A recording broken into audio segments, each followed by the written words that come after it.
Once again, hello, Music Multiverse listeners, and welcome back to Beyond Your Radio. Welcome to Unknown Sundays. Hey, if it's your first time here, okay, this is where we talk about a band, artist, or something in the music multiverse that generally might be relatively unknown to most, something they missed, that our watchers, collectors, listeners out there might be very interested in, a rabbit hole to go down, to experience. That can be from the past. It can be from the present. This one is past and present. Usually that's how it goes. Please remember that this is an extension of the article section on beyondyourradio.com. That's right. I write this stuff there. And I write it there for my own punishment? No, I write it there because there are some people that don't YouTube. They want to read it. And I do love literature, and I do love to write, and that's kind of where it's at. And some people are reading. Yay, readers. So, and guess what? Special guest again today. We get the Grateful Dude, one of our starting off panelists. He's been here since the beginning. He wanted to get in on the action tonight, for all the way from Utah. So what are we discussing today? Well, let me just go at it this way. I wish I would have done this Unknown Sundays article way sooner when I had planned to.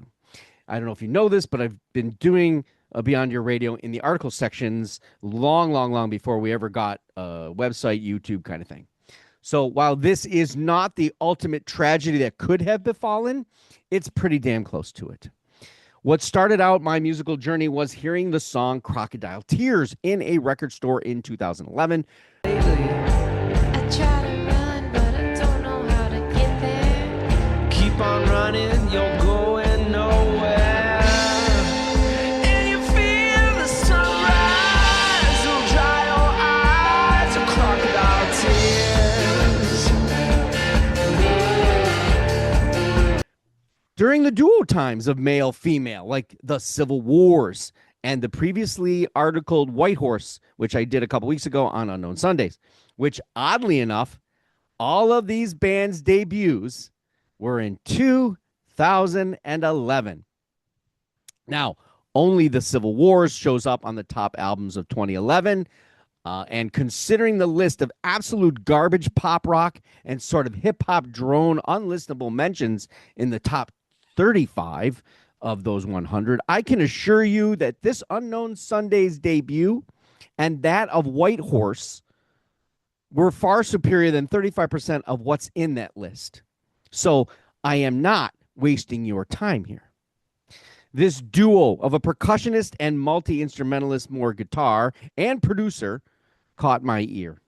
Their clever, woven female-to-male vocalizing amidst their stripped alt blues swagger, that dirty blues, was the perfect fit of the year, my ear, and a musical timetable that, they can seem to bend from the past into the present. It's hooky, it's clever, and a duo that seemed to share that passion for their music that spilled on into actual life. This is Little Hurricane on Unknown Sundays 2025. Now, let's get to the duo. Anthony Tone Catalano, a studio engineer that had worked with the likes of Neil Young, Gwen Stefani, as well as working with Chris Lord-Alge, who must have done every metal record back in the early 90s, and John Paul Jones, which also included actually doing sound for major events like the Grammys, as well as he did a recording and sound for Metallica in Mexico City. And if it's the album I'm thinking it is, or the recording I think it is, yes, I have that. And it's, to record in Mexico City, that is a massive stadium. So I have it. I like it. So he's got an ear and the experience to yield it like an effective weapon. Yes, he seems to be influenced by the past, that darker bluesy aspects and guitar sounds, but he is also capable at the keyboard and obvious sound production arrangements, got little tricks and trades, because when you think about this, this is a duo, and they don't sound like a duo all the time. So how about this idea of an album which was Little Hurricane's last album, Life is But a Dream, to give you a little bit of an idea, based on the title on a very well-known children's songs, fictional tales, and nursery rhymes. Now, not what you would expect, but I think you should give it a chance. But a dream,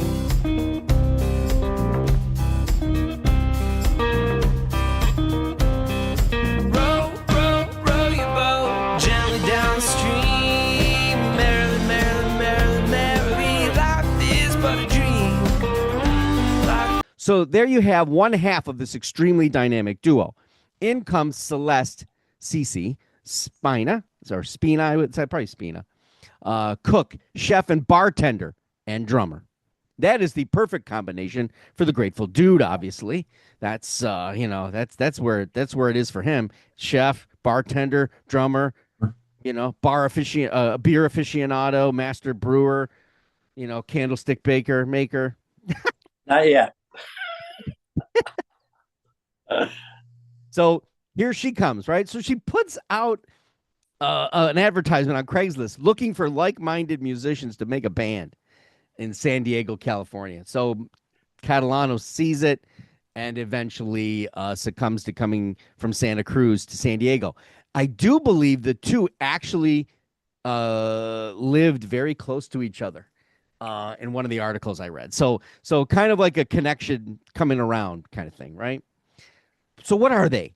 Well, when they get together, it kind of has that unique drummer girl meets the White Stripes kind of feel and imagery for you, right? So I can feel it, I can hear it, and it should sell. Well, for someone like me, yes, but the overall industry in the United States as a whole, they don't seem to get past a certain side of the that Western side, right? The music here from start to finish with that blues-centric duo has always been the rock that it was built on for me. Tone definitely holds the heavy lift of the band from what I can hear and understand. And while that probably will become a different problem eventually, it does feel throughout these albums that they're a cohesive, enjoyable alt-rock blues collaboration, and that it should fit into so many people's wheelhouses. The clips of their live performances and tight connection was so genuine and sometimes simple and sometimes adventurously played that you might think there's more musicians at work here. Nope, just the duo, much like the accomplished Royal Blood in the alternative rock world. Incredible, engaging, the songwriting mixed with the occasional male vocal te-tate. And by the way, if you try to look up te-tate so you can spell it right, good luck. I couldn't get it to work. Their debut album, Homewrecker, in 2011, but it's the next album. It takes like 2 years to get to the next album, and the next album winds up being covers, which, while I love the fact that they cover Grounds for Divorce by Elbow, 'cause it's one of my favorite songs from Elbow, there are some really cool knockouts on there that, including Bad Moon Rising. That's that different kind of take on that. I see bad times today. Don't go around tonight, it's bound to take your life. There's a battle on the rise. But it wouldn't Yeah. Creedence Clearwater Revival, baby. So this is 2014. They finally come out with the second album. It's Gold Fever. I don't know. Just they travel with the Specials, Manchester Orchestra, Heartless Bastards, White Denim, and the John Butler Trio. Now, I don't know about you, but the exposure level on that side of things is mediocre at best. It doesn't seem to coincide as well, although Cece would tell you that she loved getting to see the Specials because she loved the drummer. But shouldn't they have been in that same bluesy swagger of other artists, maybe?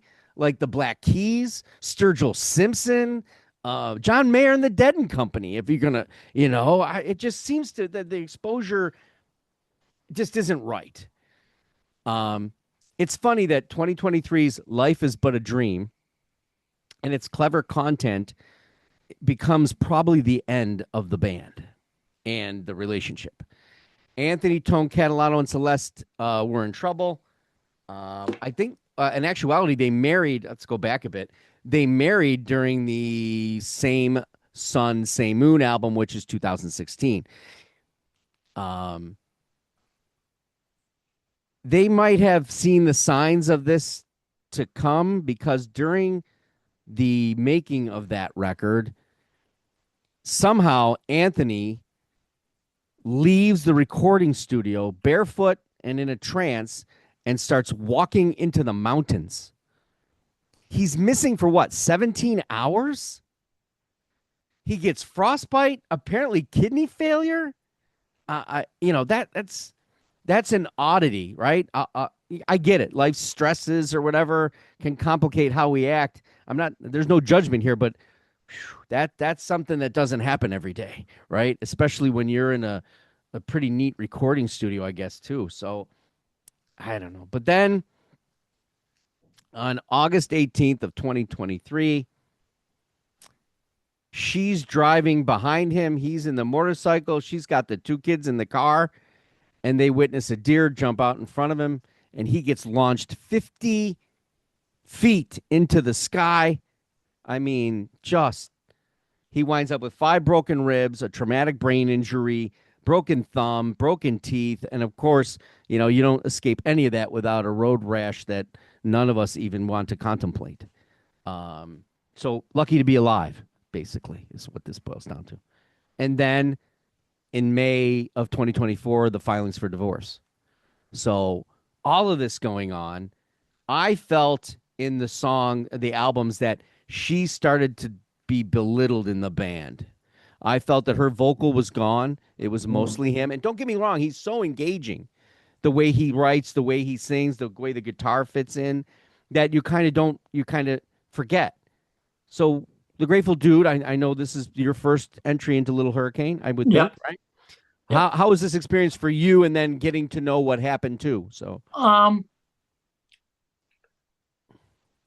find him very intriguing. I listened to him quite intensely, and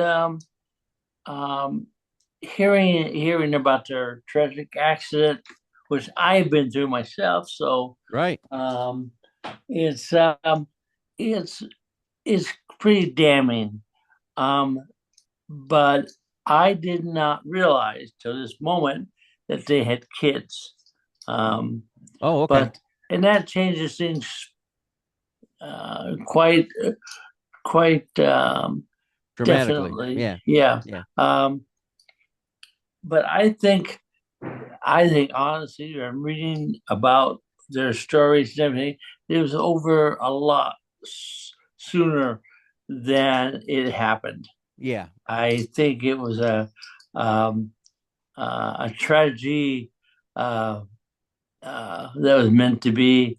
How they got together, that she put an ad out on Craigslist and Craigslist looking for somebody like-minded, and he answered, and they got to go, and that's it. But as I think, listening to them and the 4 albums I had, that he's basically the main.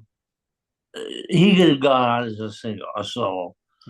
I think they wrote parts in for her, and that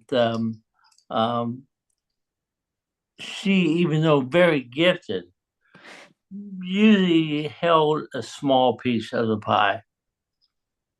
The fill, like the drum fill, Yeah, and the tambourine and different percussional aspects, right, that fit fairly well, right? Yeah. When I think back about those, I kind of that at the same time I was listening to another band, I think it was The Wind and the Wave, that tete-a-tete I talk about, where there's even a divorce line or not the divorce line, but you're making me angry, you're making me sad, the back and forth for the female and male vocal going, yeah, I should have known you were trouble from the start. And so the album is Homewrecker, right? Yeah. Well, right. And you got Grounds for Divorce they cover, not to mention, what was there was another aspect in this that held the same. He goes, obviously, when he takes off and goes into Nowhereville for like 17 hours. That's not encouraging, but yeah, that's kind of scary, actually. Yeah. When I read that, in the interview as a sidebar, it was a sidebar in the one interview for that album now coming. Like that's a heavy sidebar. I mean, Jesus. All right. I love the albums. I obviously the first one I hold more so than that as it moved down. But I still go back to this Yes. "Life Is But a Dream." I know you didn't probably get to hear that record because it's the last one, but it's all nursery rhymes that they put songs to that hold the nursery rhyme full, but change it. It's interesting, to do something like that. So once the divorce is filed, I believe in the social media side that there seems to be a cohesive arrangement and mutual respect, because in actuality she files for divorce, but she didn't leave the band. Then she left the band. So, which when you say leaving the band, you're a duo. I mean, that's is that really leaving the band? It's breakup. It's breakup. Ah, So one might have thought it would, I don't know, just you look back at everything and they covered Grounds for Divorce, which combined with the title of the Homewrecker album and the distrustful tete-a-tete that happens in the very first single that I heard, it just, wow, but stranger things, right? So we're not done. Celeste still seems to have her affection for creating food and work of art. I don't know if you have seen her charcuterie plates. They're amazing looking. So she still has her hand in that, but she has a new project, and that project is called You Can Call Me Sugar. This is not dirty blues. This is pop rock anarchy kind of punking. The new song MatriANARCHY, the single that they debuted, happened on Mother's Day. So you can check that. I'll leave a link. Well, that was an encouraging thing to see and hear while doing this article, which changed from what I was expecting to write. I was expecting to write about this band that I heard that had this dirty blues sound, and they're still continuing today. And wrong-o. Good, because Catalano is reincarnating Little Hurricane, apparently. Good. Now, how did I get this? There's a statement on like a Facebook page maybe, but actually where they're going to be performing has the article that talks about, the band's reformation. So let me give you a bit here. The dirty blues and distortion aspects of blues rock are very much appreciated in my world, and I would love to see that carry on. So this time he's adding it to be a trio, which I think is smart. The newcomers in the band are Ryan Croney on the drum. And they got a female singer, multi-instrumentalist, Haiti Craven. There's a glitch in her website. So when you go to the articles section, I couldn't keep her bio up long enough. It kept faltering. So I apologize for that. And I'm hoping the band or she fixes that. While the initial writing of this article changed from that, what I was expecting, the beauty, the tribulations, and curves thrown to our lives often stop us dead in our tracks, dead in our dreams, some of us being left with a history that no one would recall, but those maybe closest to us. Here, we have a wonderful feeling of two things. One, there's a history to hear that I still believe it's an incredible amount of music for multiverse travelers to appreciate, that they should really connect with and enjoy.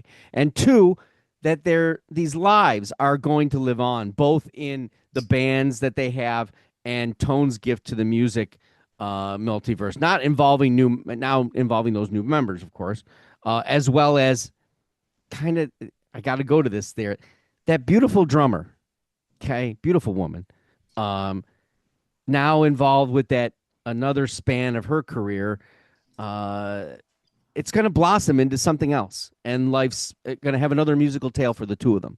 So that's encouraging, as well as the fact that they will still have each other and their children sharing it all, experience it from the old to what we're going to experience that's been refreshed or new.